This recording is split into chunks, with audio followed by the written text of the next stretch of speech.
19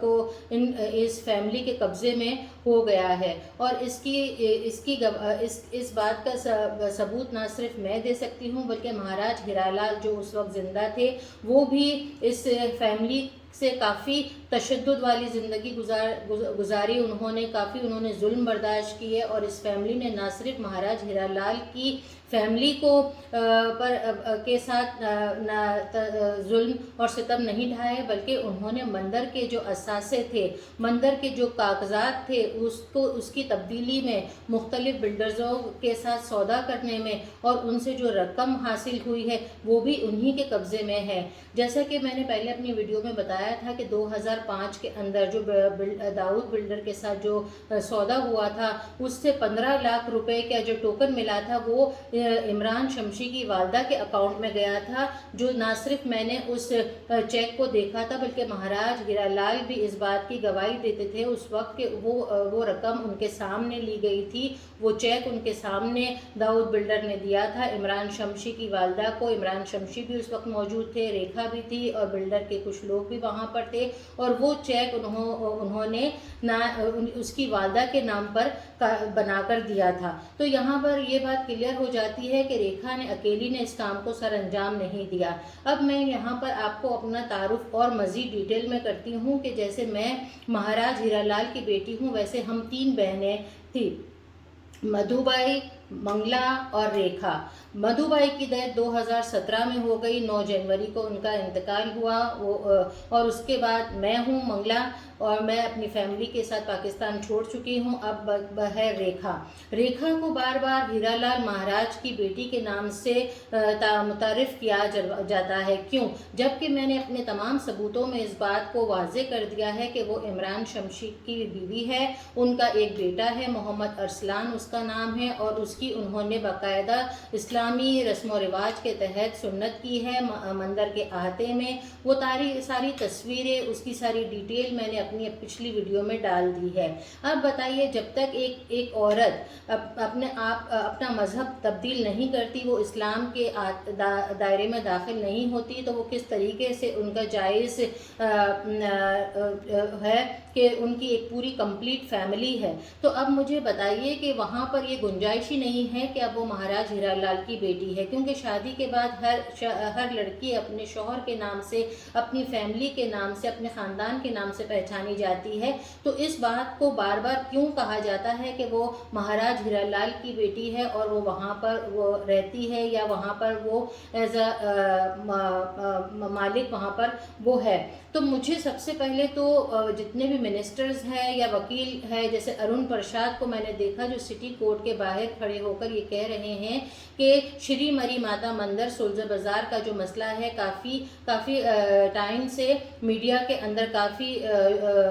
زور پر تھا، اور نہ صرف میڈیا کے اندر بلکہ BBC میں بھی اس کی خبر آئی ہے، اور اس پہ کافی رپورٹنگ وغیرہ باہر کی کنٹریز میں ہوئی ہے۔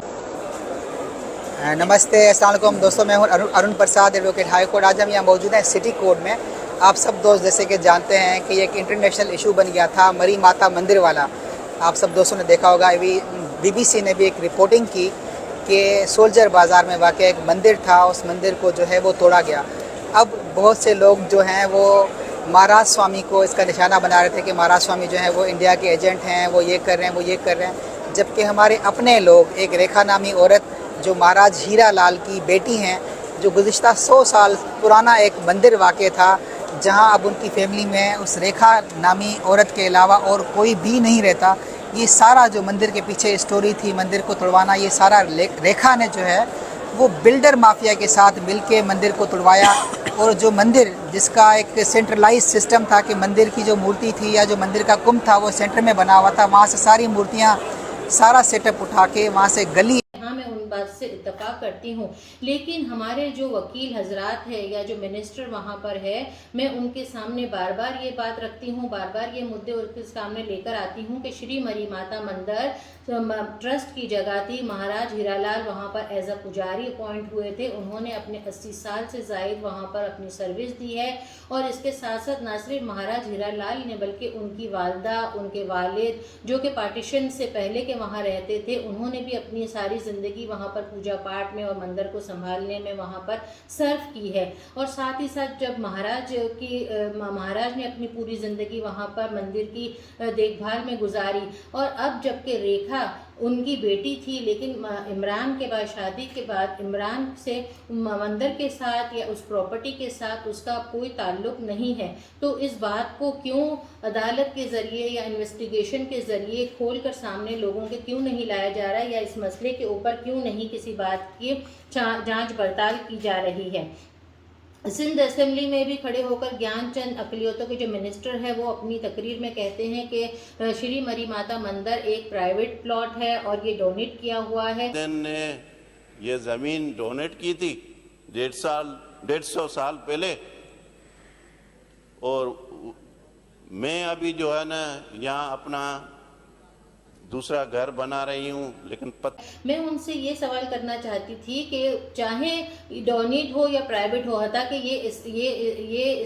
اس شری مری ماتا مندر کا یہ ڈسپیوٹ ہے ہی نہیں. اگر ہم یہ بھی دیکھیں کہ جیسے مندر ہے, مسجد ہے, چرچ ہے, یہ عبادت کی جگہ ہوتی ہے, یہ کسی کی ذاتی ملکیت نہیں ہوتی. آپ اس کو اپنے ذاتی کسی مقصد کے لیے استعمال نہیں کر سکتے. نہ وہاں آپ کوئی رہائشی پلاٹ وغیرہ بنا سکتے ہیں, نہ آپ وہاں پر کوئی بلڈنگیں دکانیں وغیرہ نکال سکتے ہیں. وہ ایک پوجا کی جگہ ہے, وہاں پر عبادت کے لیے لوگ آتے ہیں. تو ہمیں اس چیز کو, اور یہ تو شری مری ماتا کا مندر تو 250 سال پرانا تھا, جو کافی قدیم تھا اور ایک ہسٹوریکل پلیس کی طرح تھا. اور وہ مندر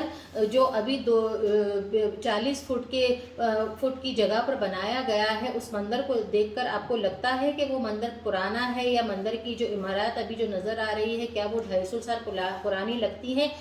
ماتا کی مورتی جو پہلے جہاں پر استھاپت تھی, جہاں پہ 14 جولائی کو بلڈوزر داخل ہوا ہے, وہاں پر ماتا کی مورتی تھی. وہاں سے ماتا کی مورتی کو شفٹ کیا گیا وہاں دوسری گندی گلی میں, جہاں جو KMC کی 20 فٹ کی گلی ہے. اور وہاں پر آپ دیکھیں ساگر بلڈنگ ہے اور بسم اللہ بلڈنگ ہے. اوپر سے سارا گند کچرا ماتا کے سر پر آ کر گر رہا ہے.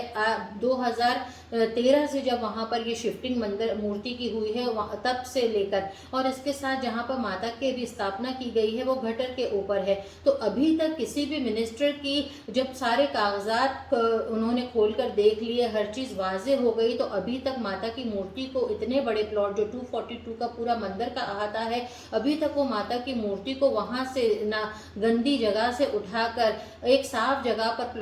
پلاٹ کے اوپر لانے کی ابھی تک کسی نے کوشش کیوں نہیں کی, یہ میری سمجھ میں نہیں آ رہی یہ بات. اور ابھی تک وہاں پر عمران, اس کی فیملی اور ریکھا کا قبضہ ہے وہ کیوں ہے, اس کے پیچھے کوئی قانونی کارروائی کیوں نہیں ہو رہی, اس کے پیچھے کیا راز ہے. تو یہ بات کافی تشویشناک ہے کہ کام تو روک دیا گیا ہے, لیکن ابھی تک ان تمام معاملات پر سے کوئی قانونی کارروائی کیوں نہیں کی گئی. اور جیسے کہ میں نے ایک ویڈیو میں دیکھا کہ رام ناتھ مدراسی ٹرسٹ اور کچھ پڑوسیوں کے نام کے ساتھ ایک FIR کورٹ میں داخل کی گئی تھی ریکھا کی طرف سے. تو اسی طرح کا ایک جھوٹا کیس میرے اوپر بھی 2010 میں لگایا گیا تھا, جس میں سیم یہی وجوہات بتائی گئی تھی کہ میں اور میرے شوہر مندر کے احاطے میں داخل ہوئے اور اس نے ریکھا کے سر پہ بندوق رکھی, اور ہم نے ریکھا کے سر پہ بندوق رکھی اور کہا کہ تم مسلمان ہو گئی ہو, تم مندر چھوڑ کر چلے جاؤ اور مندر پہ تمہارا کوئی حق نہیں. اور یہ جھوٹی شکایت 2010 کے اندر انہوں نے ایک سولجر بازار تھانے میں جمع کروائی. جب ہم پولیس اسٹیشن گئے, ایک تو ہمیں دھوکے سے پولیس اسٹیشن میں بلایا گیا, ہم وہاں گئے تو ہمیں پتہ چلا کہ ریکھا نے ہمارے خلاف اس طریقے کی جھوٹی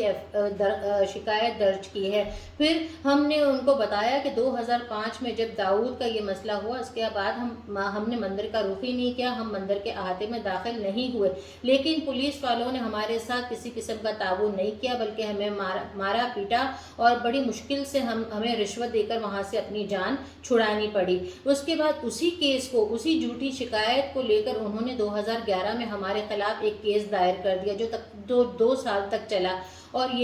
اسی طریقے کا یہ کیس بنایا دوبارہ انہوں نے 2023 کے اندر مدراسی ٹرسٹ پر اور مہاراج رام ناتھ پر اور دوسرے افرادوں پر. تو یہ کب تک چلتا رہے گا؟ ان کی یہ جھوٹی FIR وغیرہ جو عدالتوں میں وہ داخل کرتے ہیں لوگوں کو اس مسئلے سے پیچھے کرنے کے لیے، جیسے انہوں نے مجھے کیا. میں 9 سال تک ان کے ساتھ لڑائی کرتی رہی. اس وقت مدراسی ٹرسٹ کے 2 ممبران سلور راج اور کاسی ہمارے ساتھ تھے. میں، میرے شوہر اور مہاراج اس وقت حیات تھے. ہم 5-6 جنوں کی ٹیم ہمیشہ ان کے اگینسٹ کھڑی ہوتی تھی اور ان سے ہم لڑتے رہتے تھے کہ کسی طریقے سے ہم مندر کو بچائے. لیکن اس وقت نہ تو کسی منسٹر نے ہمیں ساتھ دیا اور نہ ہی ہمیں پولیس سے کوئی سولجر بازار پولیس سے ہمیں کسی قسم کا کوئی تعاون ملا، بلکہ ہر وقت ہمیں مایوسی کا ہی سامنا کرنا پڑتا تھا. اس کے اندر کافی تھریٹ مجھے ملے. میرے گھر پر کافی دفعہ حملے ہوئے، میرے گھر کے اندر ڈکیتی ہوئی، میرے بچوں کو اٹھانے کی، ان کو مار دینے کی جان سے دھمکیاں آنے لگی. حتیٰ کہ میری بچوں کے سر پر کنپٹی پر بندوق رکھ کر یہ کہا جاتا تھا کہ اگر اس مسئلے سے ہم پیچھے نہیں ہٹے تو ہم ان کی لاشوں کو بوریوں میں ڈال کر سمندر میں بہا دیں گے. تو یہ تمام چیزیں ہم برداشت کرتے رہے اور آخرکار میں نے 2014 میں پاکستان کو چھوڑ دیا، کیونکہ اس وقت مجھے ایسا محسوس ہو رہا تھا کہ اب میں یہاں پر محفوظ نہیں ہوں. اور ان کے بڑھتے ہوئے حملے اور بڑھتی ہوئی تشدد کو نہ صرف مہاراج برداشت کرتے تھے بلکہ میری فیملی بھی اس سے بہت زیادہ ڈسٹرب ہو چکی تھی. اب یہی مسئلہ دوبارہ سے اٹھ کر آیا ہے اور اس دفعہ نہ صرف پاکستان کے اندر اور کراچی شہر کے اندر بلکہ یہ پوری میڈیا کے اندر، پوری دنیا کے اندر سلجھا بازار کا مسئلہ ایک بڑی خبر لے کر سامنے آیا ہے. تو اب یہ موقع ہے کہ یہ ایک فیملی جو عمران شمشی کی ہے، جس کے اندر اس کے 5 سے 6 بہن بھائی ہے اور اس کا ایک بہنوئی جو پولیس آفیسر ہے اور جس کی ہمیشہ ہمیں پہلے دھمکیاں وغیرہ دی جاتی تھی اور اسی کی اوپر یہ لوگ ہمارے اوپر زور زبردستی کرتے تھے. آج میں یہ پوچھنا چاہتی ہوں ان منسٹروں سے کہ جب میں نے اپنے ویڈیو کے ذریعے اور یہ سارے ریکارڈ کے ذریعے تمام معاملات ان کے سامنے کھل کر آ گئے ہیں تو کیوں قانونی کارروائی ان کے خلاف نہیں ہو رہی؟ مندر کے تمام اثاثے، مندر کی قیمتی چیزیں جس کی میں ڈیٹیل اپنی پچھلی ویڈیو میں دے چکی ہوں، وہ سارے کے سارے عمران اور اس کی فیملی نے ضبط کر لیے ہیں. وہ سب کہاں ہیں؟ ان ٹھیکیداروں سے جو پیسے لیے گئے ہیں ٹوکن کی صورت میں، وہ سب کہاں ہیں؟ اور ان تمام پیسوں کا آج تک کیا ہوا؟ کس کے اکاؤنٹ میں گئے اور اس کا استعمال کس نے کیا؟ تو ان تمام چیزوں کی انویسٹیگیشن کون کرے گا؟ کسی منسٹر یا پولیس کے اہلکار یا پھر گورنمنٹ کے ڈپارٹمنٹ؟ اس سوال کا جواب مجھے پاکستان کے اندر منسٹروں سے چاہیے اور ان لوگوں سے چاہیے جو اس چیزوں کی انویسٹیگیشن کر رہے ہیں. تو ان تمام چیزوں کے بارے میں بھی سوالات پوچھے جائیں. اس فیملی کو، عمران شمشی کی فیملیز کو، ان کی والدہ کو، ان کی بہنوں کو اور ان کے بھائیوں کو انویسٹیگیشن کے لیے کسی ادارے میں بلایا جائے اور ان سے تفصیلی طور پر ان تمام باتوں کی جانچ پڑتال کی جائے. اس کے ساتھ ساتھ میں ایک اور بات پر بھی آپ کو آگاہ کروں گی کہ سندھ کے نگران حکومت نے ایک بڑا اقتدام اٹھایا ہے کہ وزیر بلدیات سندھ مبین جمانی نے ہدایت پر صوبے بھر میں کئی نئے تعمیراتی کاموں پر پابندی عائد کر دی ہے. اب یہ پابندی نہ جانے کب تک ہے اور کن تعمیراتی اداروں پر ہے اور اس کے نتائج کیا برآمد ہوں گے یہ ہم نہیں جانتے. کیا مینورٹیز کو ان کا حق ملے گا؟ جیسے ابھی کچھ ہی دنوں پہلے جڑاوالا میں جو واقعہ پیش آیا جہاں پہ کافی چرچوں کو جلا دیا گیا، کافی گھروں کو مسمار کر دیا گیا اور ان کے تمام گھروں کے اثاثے لوٹ لیے گئے اور ایک پری پلاننگ کے تحت کام کیا گیا جس کے اندر بڑی تعداد میں لوگوں نے حملہ کیا اور ان کے تمام اثاثے لوٹ لیے گئے. تو اب مجھے یہ بتائیے کہ یہ تمام جو وارداتیں ہو رہی ہیں مینورٹیز کو لے کر، کرسچنس کو لے کر، ہندوؤں کو لے کر، تو یہ تمام چیزیں کون کروا رہا ہے؟ اس کے پیچھے کون گروپ ہے؟ کیونکہ جب بھی میڈیا سامنے آتی ہے اور اس باتوں پہ سے پردہ اٹھاتی ہے تو کوئی نہ کوئی آفیسر پہنچ جاتا ہے، کوئی نہ کوئی مینورٹیز کے منسٹرز پہنچ جاتے ہیں اور وہ یہ گواہی دیتے ہیں کہ نہیں یہ کام مسلموں نے نہیں کیا ہے. تو پھر بھائی کون ایسا